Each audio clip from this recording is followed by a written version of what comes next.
Russia's latest attempt to defend Crimea has turned into a disaster, one so humiliating that even Russian state media is struggling to explain it. It all started when Russian forces tried to intercept what they believed was a Ukrainian airstrike targeting key positions in Crimea. Panic spread across their air defense units as radar systems lit up with approaching signals. Without confirming targets properly, Russian operators launched a barrage of surface-to-air missiles, thinking they were taking down incoming Ukrainian drones. But what happened next left everyone stunned. The missiles exploded mid-air, hitting their own aircraft.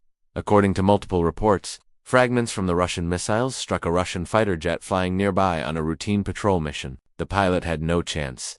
The jet burst into flames and crashed into the sea near Sevastopol. Eyewitnesses captured video footage showing massive fireballs lighting up the night sky, followed by secondary explosions that could be heard miles away. The chaos didn't stop there. One of the air defense launchers also malfunctioned, causing a catastrophic explosion that injured several Russian soldiers on the ground. Ukrainian officials didn't even need to fire a single missile that night. They simply watched as Russia's own defenses destroyed themselves. Analysts believe this incident highlights the growing disarray and poor coordination within the Russian military. Years of corruption, outdated equipment, and lack of training are now taking their toll. Soldiers are being rushed into service with little experience, while commanders are desperate to show results to Moscow. In that desperation, costly mistakes like this have become common.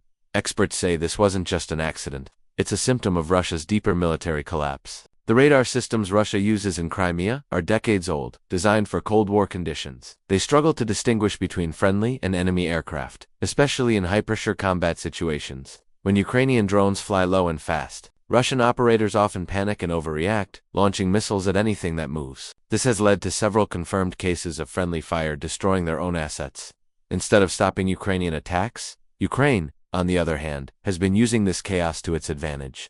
With precision strikes and electronic warfare, Kyiv's forces have forced Russian air defenses to expose themselves. Each time Russia fires blindly into the sky, Ukraine learns more about where those systems are located. It's a clever strategy, forcing the Russians to reveal their positions, waste ammunition, and destroy their own planes. In Sevastopol, residents reported multiple explosions throughout the night. Panic spread as fragments from the destroyed jet and missiles fell over civilian areas. Videos on Telegram showed burning wreckage and emergency services racing to control fires. Russian officials quickly moved to cover up the story, blaming technical malfunctions and foreign interference. But leaked communications from local military channels tell a different story. It was friendly fire. That this self-inflicted disaster couldn't have come at a worse time for the Kremlin. With Ukrainian counterattacks intensifying and Western intelligence closely monitoring every move in Crimea, this latest failure makes Russia look weak and incompetent. It's yet another reminder that Putin's so-called fortress Crimea isn't as secure as Moscow wants the world to believe. For Ukraine, it's a symbolic victory showing that Russia's might is crumbling from within. For Russia, it's an embarrassment they can't afford to admit. The attempt to defend Crimea turned into an accidental act of self-destruction, proving that sometimes the greatest threat to Russia's war effort isn't Ukraine, it's Russia itself.